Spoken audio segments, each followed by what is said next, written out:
What's up, YouTube? Robbie Vapes back again, and today we are checking out the Aeolus V2 clone by Tobecco, so stay tuned.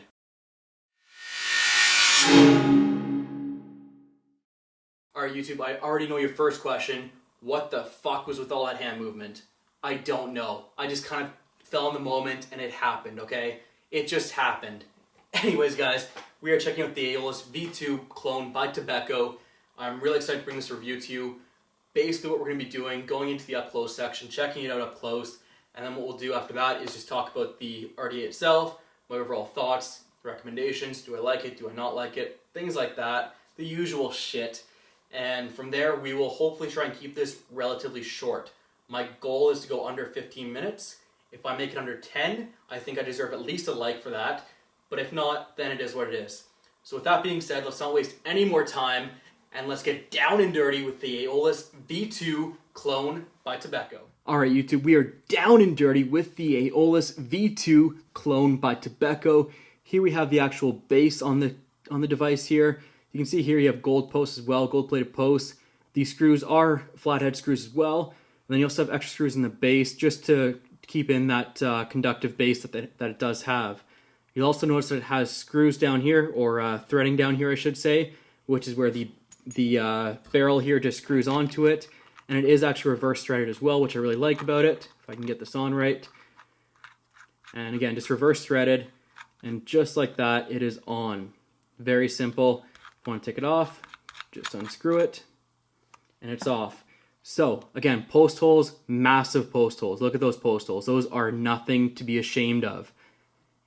I can confirm that 20 gauge wire, dual 20 gauge coils, will fit through the center post, no problem.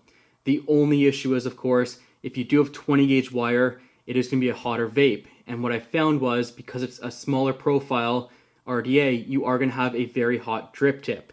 So, with that being said, in traditional Robbie Vapes fashion, I've already lost the box it came with, as well as some of the accessories. What it did come with, however, it came with some extra O-rings, some extra screws. It also came with another drip tip exactly like this one, only plastic. Or Delrin, I should say. This is the metal version, so obviously the plastic one won't heat up quite as much as this one does, but that being said, it felt a little bit cheap to me. I didn't like using it, so that's why I stuck with this one at lower wattages. If you did want to use higher wattage, you could use the Delrin one, but even still, I didn't find it really worked as well as I'd hoped it would. On the Authentic though, I believe it probably would work a lot better. This is a clone after all, so it might be slightly less quality in the build of it itself. Now, with that being said, this is the top cap portion here. You can see here, there's your airflow holes down there. This part right here lines up, and you just put it in line with that to control how much airflow you want coming out from that top airflow section. So, there you go here. Drip tip's now on. You also have that really nice Aeolus logo on the top here, which is really nice.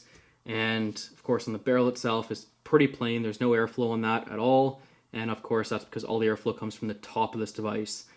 Now, just to compare the difference between the V1 and the V2. This is the V2. You can see here it's just a large slit for the airflow. And I actually have the V1 top right here. This was just 3 small holes.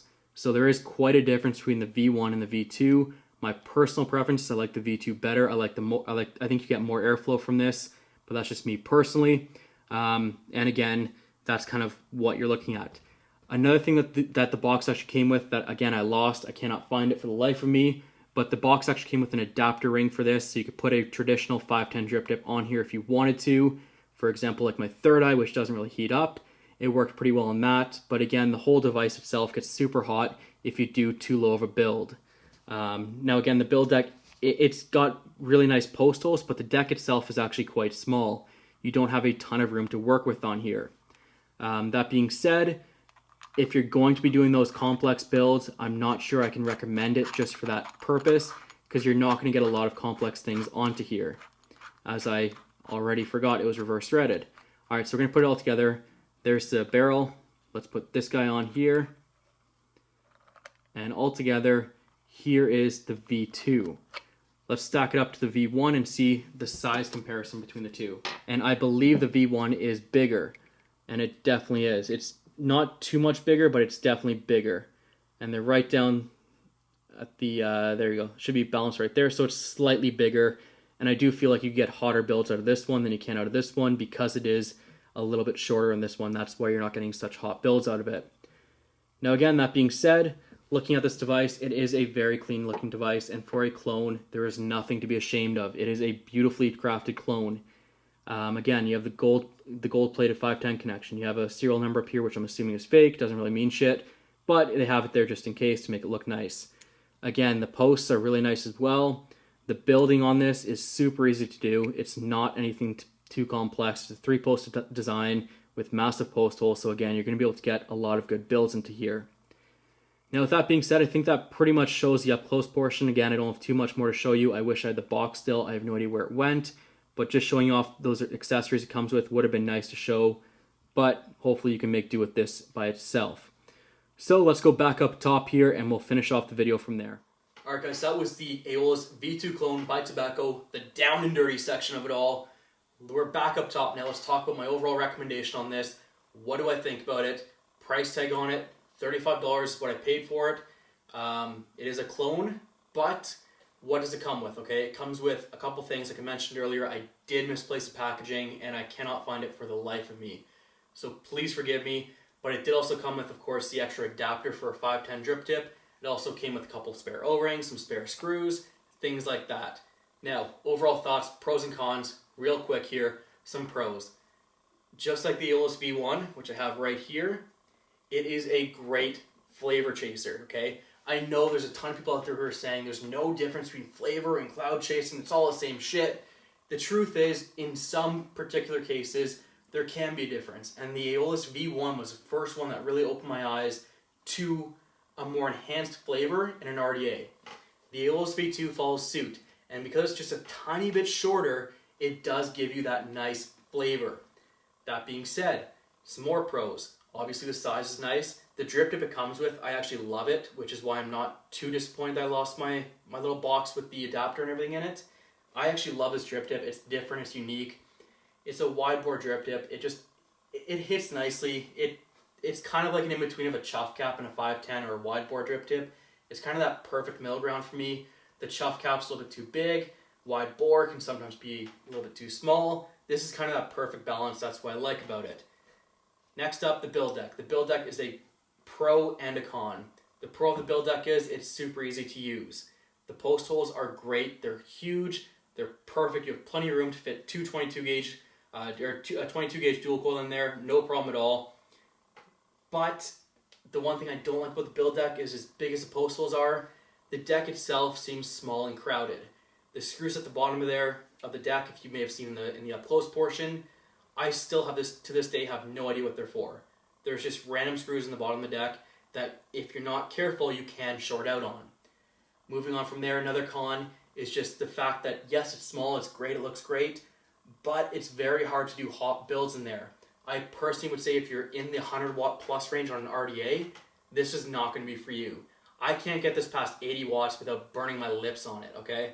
Yes, could that change if I changed out the drip tip? It probably could, but it defeats the purpose of actually reviewing the product as it stands, let alone aftermarket accessories, if you will. So keep that in mind. If you're looking to build something hot and high and heavy, this probably isn't meant for you. It's definitely more of a flavor chaser. So what does that all mean? Do I like it though? Everybody knows I'm insane when it comes to builds because I love my 100 watt plus builds. Does that mean I don't like this? It actually doesn't. I fell in love with this thing. It's just got that great flavor to it. And the best part about it is that they changed little airflow holes. Instead of doing 3 tiny holes that kind of go into the actual airflow itself, it's just a flat out slit where you can get nice steady airflow from it. It doesn't get clogged up by juice or anything like the original may have done in some cases. So yes, it is a great dripper or RDA. It is great. It really is. Do I recommend it? I do. At 35 bucks for a clone, and I know you guys in the States are probably paying half that, maybe even less. Go check it out. It's a great device. And the thing is, just like the Aeolus V1, it's bringing you back to that whole flavor, the whole flavor chasing again. I know you guys don't like me using that term, but that's the only way to describe it. It's a flavor chaser, okay? If you like those builds in that 50 to 70 watt range, this is great for that. If you like going a little bit lower than that, you can even do lower than that. It all depends on your build, of course, but I don't recommend going higher. in that 80 watt range, you are going to get burnt lips, okay? It gets hot. It gets real hot. And again, like I said, if you want to replace the drip tip, you can. But the rest of the device, the barrel itself, is still going to be super hot. The deck itself is still going to get super hot. Yes, the drip tip won't be as hot, but the whole device in general just seems to heat up a lot. So just keep that in mind, depending on where your vaping style is. Hopefully that helps you out. I'm going to end the video here. I hope I'm under that 15-minute mark, but we will soon find out. So until next time, YouTube, happy vaping.